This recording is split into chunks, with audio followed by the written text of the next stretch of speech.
They began arriving early along with the rising sun, bringing along their lawn chairs and blankets and coolers.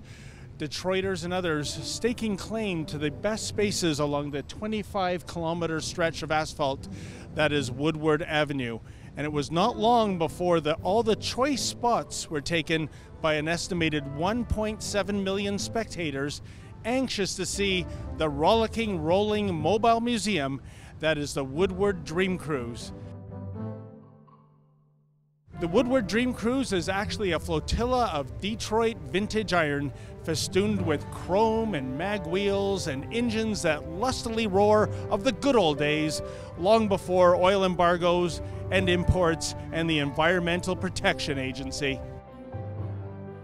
Still, what is the inherent appeal of sitting for hours under a blazing August sun and the deafening roar of revving motors and sickly sweet scent of engine coolant tinged with burnt rubber? Well, let's find out. I'm with Kevin and Miranda, and they are the proud owners of this AMC Gremlin. Now, tell me, the Gremlin, wasn't that a bit of a punchline back in the 1970s, Kevin? Yeah, it was more or less a grocery getter that had a lot of flops to it, but we've kept this one running for several years now. Now, I see you've made some modifications. It looks like a race car right now. You definitely get home before the ice cream melts. That's my kind of grocery getter. Miranda, how do you like this car? It's fun. Yeah? Definitely that I get to do it with my dad, and it was my uncle's car, his brother's car, so that it's still in the family is really cool. What is it that brings you two out to the Woodward Dream Cruise? Oh, I've done it since the first event with a two-seater AMX, my high school car. So we've always brought AMCs out here for 20 years now. We come out here every year to look at all the cars and enjoy the day.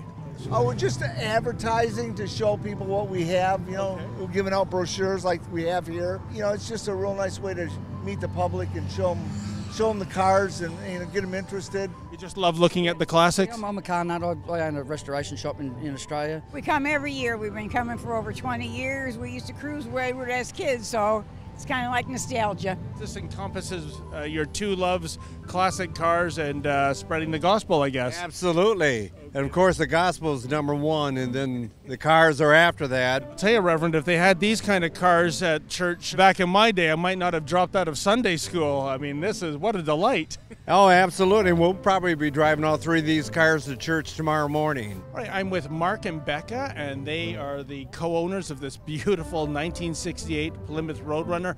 Gee, I don't know about you, Mark, but if I see a grill like this in my rearview mirror, I'm getting out of the passing lane. Actually, you really don't have to, because all we're out here doing on Woodward now is cruising. What kind of reaction do you get from people when they see a mobile Bible on the road? Lots of positive. Now tell me, do you ever come across other cars on the street that have the scripture of Judaism or Islam printed on it? I haven't seen any. Okay. Not saying there isn't any.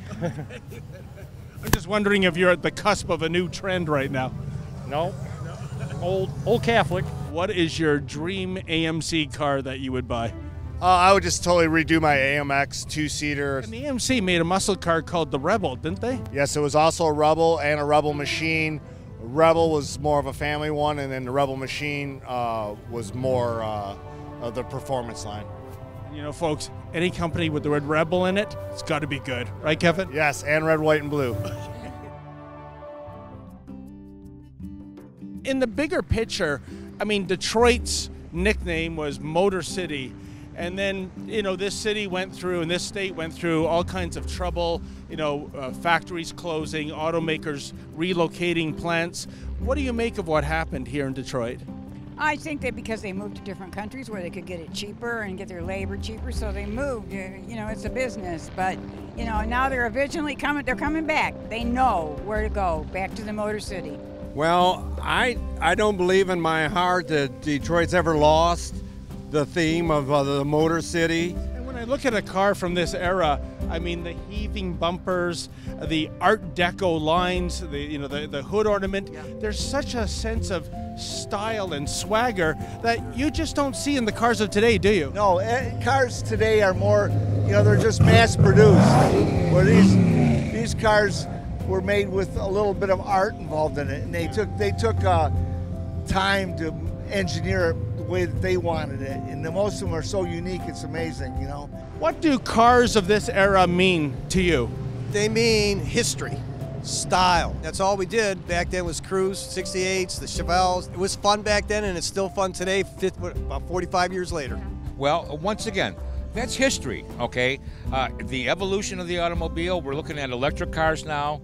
We're looking at self-driving cars now.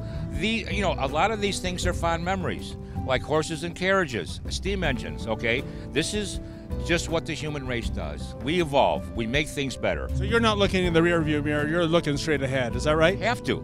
That's what life is all about. In the final analysis, the Woodward Dream Cruise harkens back to the pre-OPEC days of the American automobile industry, a time in which design and swagger and power ruled the roads in this great nation. What changed? Well, the world changed. Thanks to managerial incompetence and union entitlement, Detroit failed to keep up with those changes. So while the cruise is steeped in candy-coated nostalgia, the event is also an annual remembrance day for a Detroit that once was and never will be again, but still, hope, as always, abounds. For the Rebel.media, I'm David the Menzoid Menzies. Hey folks, you may have heard YouTube is tightening up its freedom of speech rules. That could mean bad news for us here at the Rebel, but we're not going down without a fight. Please visit theycan'tstopus.com and find out how you can help the Rebel fight back.